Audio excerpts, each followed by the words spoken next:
This will be a walkthrough and a walkabout of the Flicka 20 Kahuna 6. You kind of see the boat, and I'm going to just kind of focus in on several key features as we go through. I'm going to zoom in. On the bow, you can see a 22-pound stainless steel Bruce anchor, and that leads to the windlass. The windlass has a brand new motor, less than about a year old. There's about 40 feet of chain and then about 150 feet of road. It's roller furling, and currently, as the head sail is about a 110 jib. There's also about a 150 Genoa that comes with the boat. Going on up to the see the top of the mast.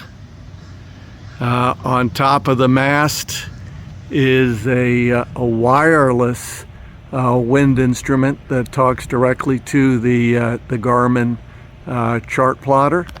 On the spreader, you'll see two lights. One acts as a steaming light. The other is angled down towards the anchor so that at night you can actually get a light on the anchor as you're either raising or lowering the anchor. There's also a whisker pole that rests on the mast. Continuing forward, you can see there is a solar vent on the main hatch, and that is in good working order. And you'll also see there are two jack lines, one on each side, and those jack lines are permanently affixed to the boat. Here you see a 100-watt solar panel.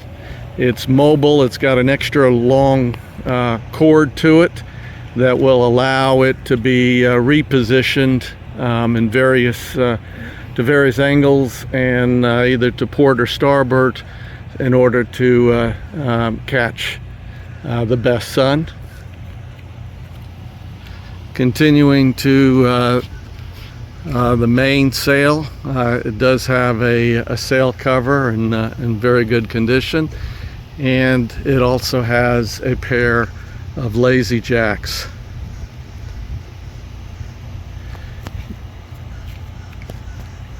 Coming down, you will notice the hard dodger. I built that hard dodger. It has hand holds both on the top and on the sides, and it is extremely sturdy. It can be removed, and I also have the original canvas dodger with isinglass, but this is vastly superior to that.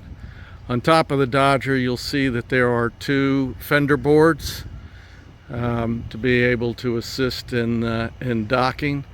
And then also there is a little canvas cover that stretches back and will provide some sun protection. You'll notice there's 4 winches, 2 on each side, 2 up on the coaming just below the dodger, and then the other one down here.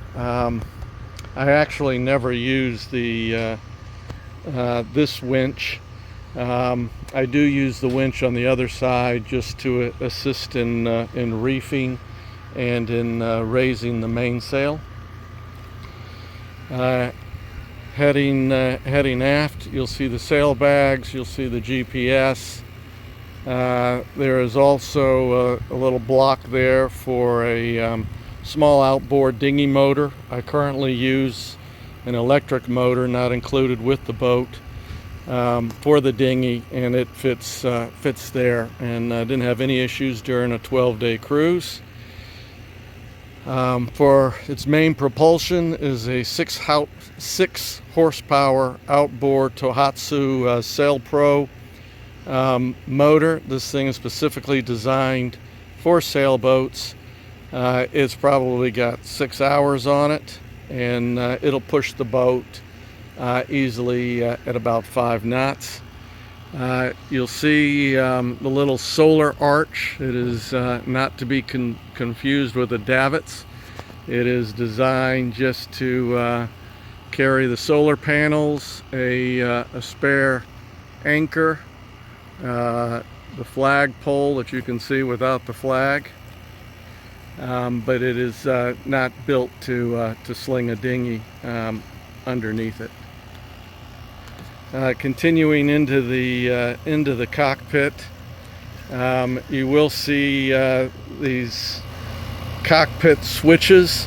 Those switches control all of the exterior lights, and also has a standard 12-volt cigarette lighter that I use to plug in a red light underneath the hard Dodger, which I'll show in just a second. But those outdoor lights are your nav light, anchor lights, and they also control the 2 lights, the steaming light and the anchor, or the anchor deck light, if you will, that were on the spreader that I mentioned earlier. You can see the redneck air conditioner that fits nicely there. It's a 500 BTU, more than enough to cool the boat.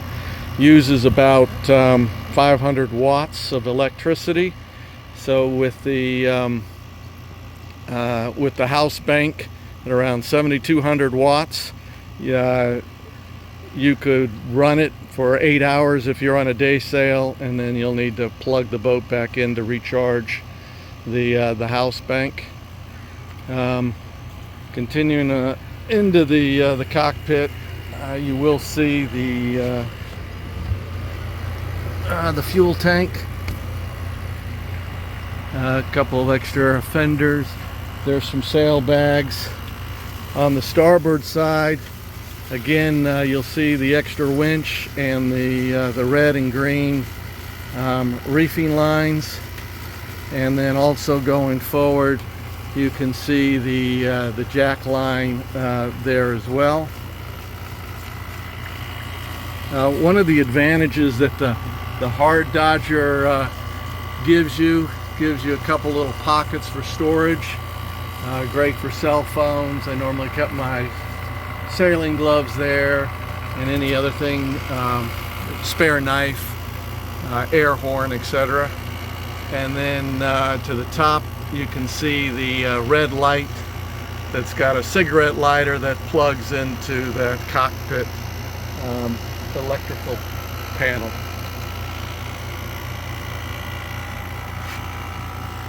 And that's pretty much everything on the exterior. You also can see the compass.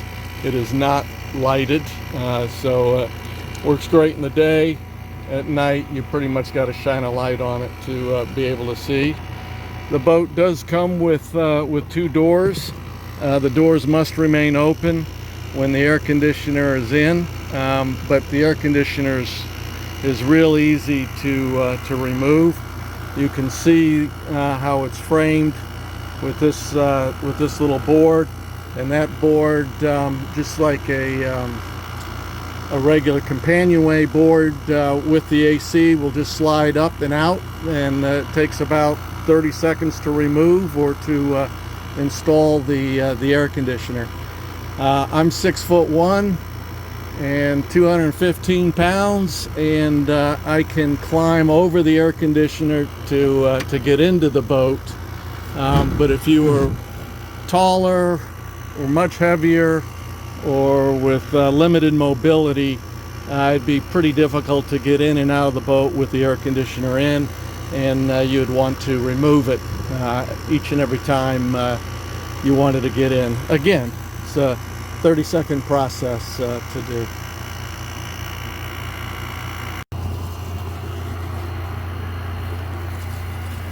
Last thing to show is the under cockpit storage.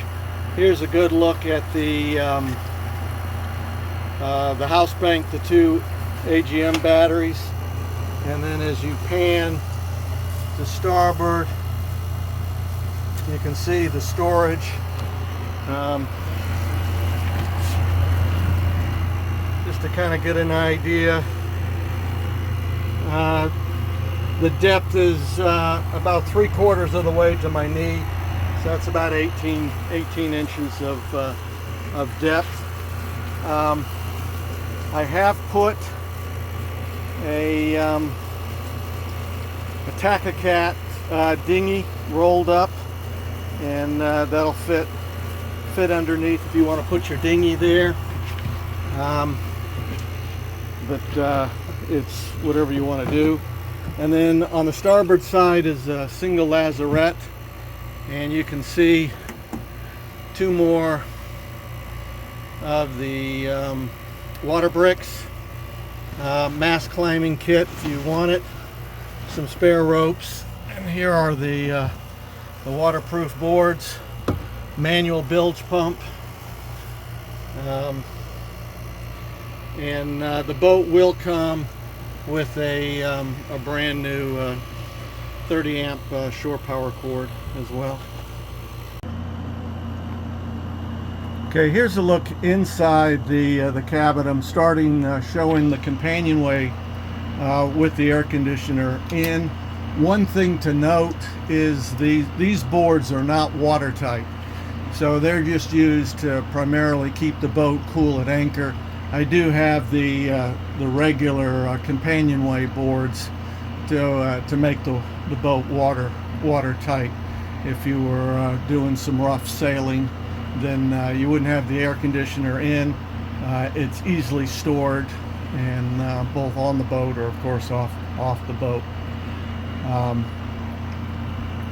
Panning to the again the rear but port side, you will see the master control, and you will also see the swing out arm for the Garmin chart plotter. Here's the Garmin in a stowed position. It's a 9-inch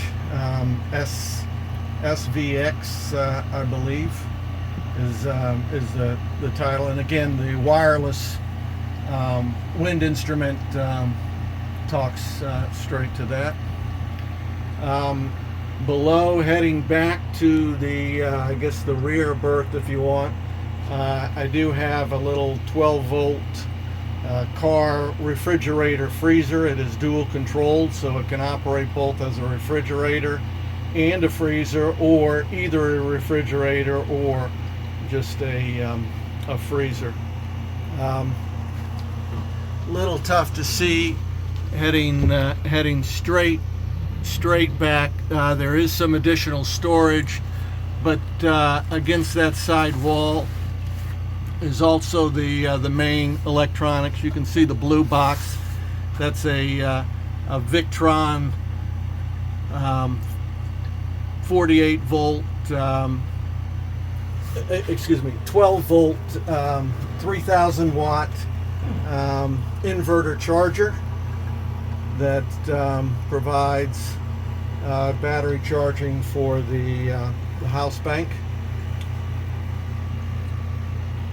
The water tank is directly under the refrigerator. It's a standard Flicka 20 water tank. It does have fill ports.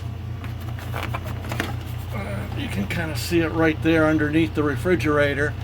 And I've also have a couple of inspection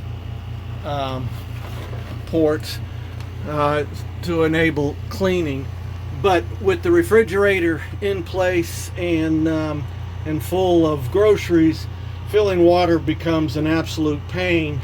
So what I've done is I have a little hand transfer pump that is connected.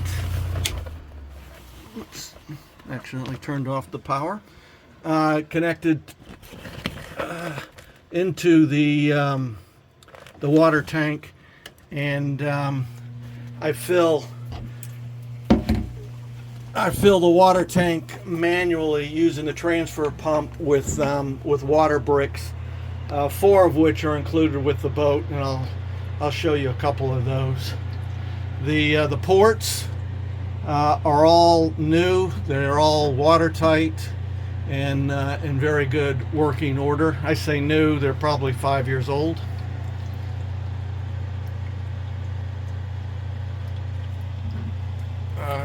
Continuing on with the galley, you'll see storage. There is no stove, alcohol or propane stove on board. This used to be where the alcohol stoves were. They've been removed, and in its place is a storage cabinet where I hold a bunch of electrical appliances, a George Foreman, a small skillet, a rice cooker, which is the greatest invention ever, water kettle, etc. Plug them in to the inverted electricity or straight off of shore power, but inverted if you're at anchor, and you can cook just about anything and everything I know how to make. Continuing on, you see the sink with a foot pump. That is fresh water that comes straight from the water tank, and that is the only way to draw water from the water tank. It's just plumbed into that single foot pump. More storage, another electrical outlet, again using inverted or shore power, and then a microwave. This cabinet was, it still is, frankly, an ice box, but I've added a shelf to it, and I now use that as dry storage. But it removed the shelf, and it's a fully functioning ice box that drains into the bilge.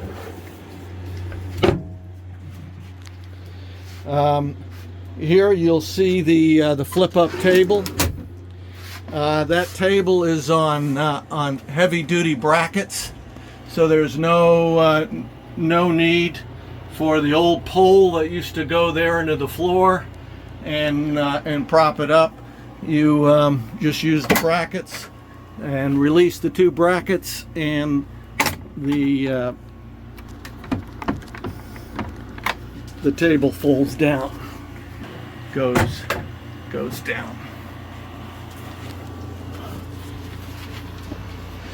This storage area underneath the V-berth, it fits perfectly. For example, if you wanted to bring the little air conditioner, when you remove it from the companionway, it stows neatly there.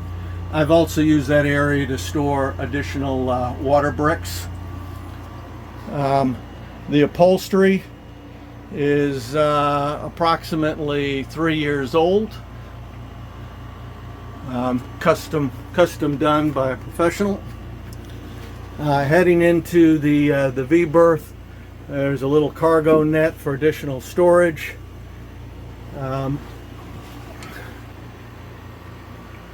You have the open shelf. These speakers are non-operational, or at least they're not connected. The boat does have 2 fans, one there over the V-berth and one towards the companionway. In the back, against that wall, is also another 12-volt electrical outlet that you can plug into, and down here is another cigarette lighter that you can plug into. On the starboard side, again, some additional storage shelf, another cargo net,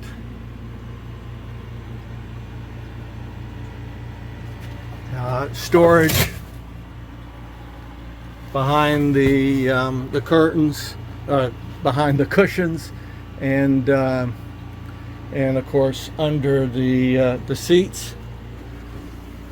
This is the 155 Genoa that comes with the boat.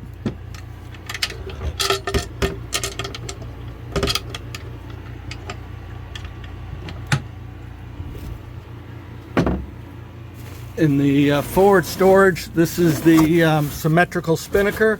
That I do not have a spinnaker pole, but the spinnaker sail can be flown as an asymmetric, and in fact I show how that's done in my return from marathon video.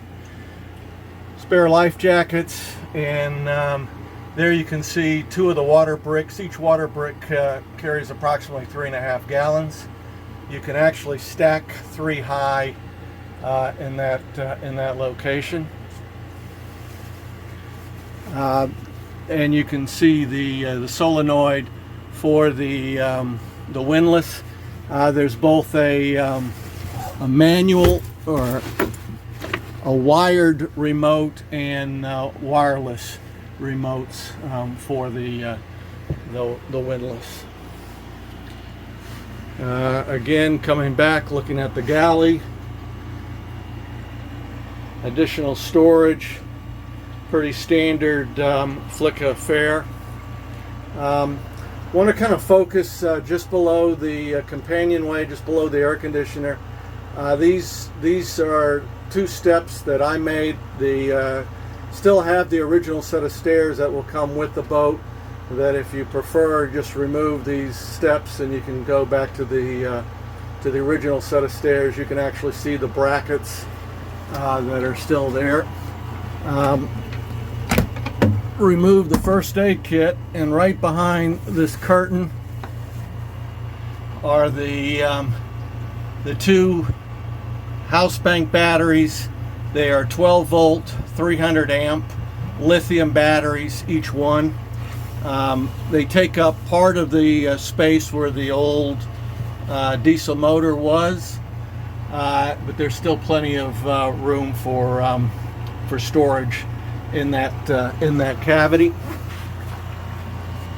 And then swinging around to the starboard side, you can see the remote, wireless remote for the windlass is stored there. And then you have the door to the head.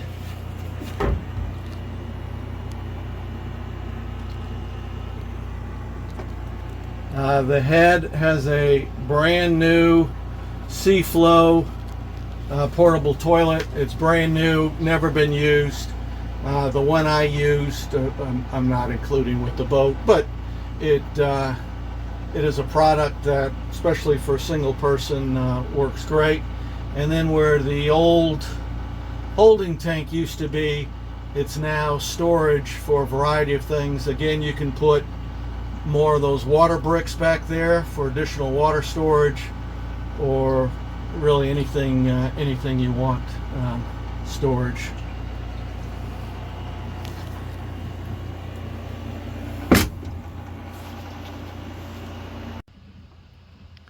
And that's pretty much the tour. Here's kind of an overview, high shot of the boat. But any questions, please let me know.